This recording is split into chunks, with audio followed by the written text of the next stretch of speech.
శంకర్ గారు, సిపిఎం నూతన కార్యదర్శి జాన్ వెస్లీ గారు, ఇతర పెద్దలు. ఎందుకంటే ఇప్పటికే చాలా సమయం అయింది. తర్వాత వెస్లీ గారు మాట్లాడటం కోసం మీరు ఎక్కువ వెయిట్ చేస్తున్నారు. కాబట్టి నేను ఒకటి రెండు విషయాలు మాత్రమే మాట్లాడి ముగిస్తాను. ఒకటి, సిపిఎం పార్టీ మిగతా వామపక్ష పార్టీల అన్నిటికంటే కూడా సామాజిక అంశాన్ని మొదలే గుర్తించింది, దీనికోసం కృషి చేస్తుంది. 1998 నాటికే కుల వివక్ష వ్యతిరేక పోరాట సంఘం పెట్టిన విషయం ఇంతకుముందు చెప్పారు, మీరంతా మీ దృష్టిలో ఉంది.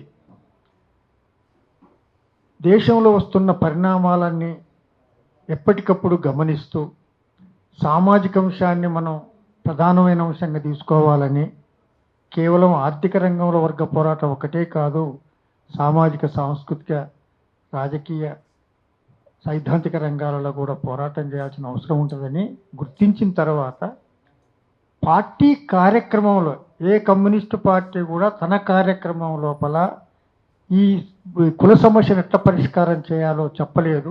ఒక సిపిఎం మాత్రమే భారతదేశంలో ఈ విషయం చెప్పింది. పార్టీ కార్యక్రమంలో ఉంటేనే అనివార్యంగా చేయాల్సిన పరిస్థితి ఏర్పడుద్ది. పార్టీ కార్యక్రమాలు లేకపోతే చేయటం సాధ్యం కాదు. పార్టీ కార్యక్రమం 5వ అధ్యాయం 10వ పేర, 12వ పేర, 11వ పేరాలో చాలా స్పష్టంగా ఈ భారతీయ సమాజం లోపల తరతరాల నుండి కుల వ్యవస్థ ఉంది, ఇక్కడ దళితులు, వెనుకబడిన తరగతుల వాళ్ళ మీద అగ్రకులాల వాళ్ళు ఆధిపత్యం వహించారు, అణిచివేశారు అని స్పష్టంగా ఉంది. దానికి వ్యతిరేకంగా కింది తరగతులన్నీ కూడా ఆందోళన చేయటము, సంఘాలు పెట్టటము, ఉద్యమాలు చేయటం అనేది ప్రజాస్వామికమైందే.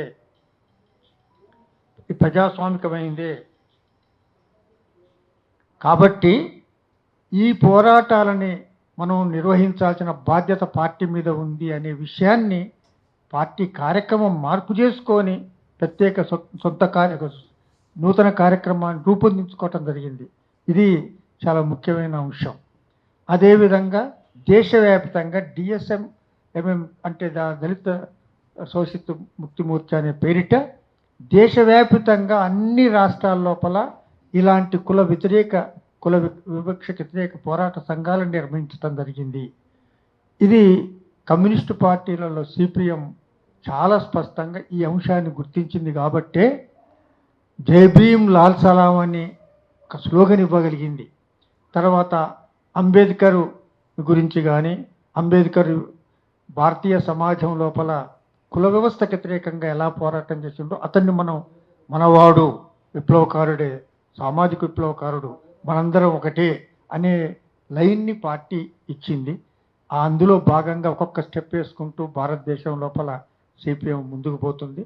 అందులో ఒక భాగంగా జాన్ వెస్లీ గారిని ఇక్కడ కార్యదర్శి చేయటం కూడా అందులో ఒక ప్రధానమైన భాగం.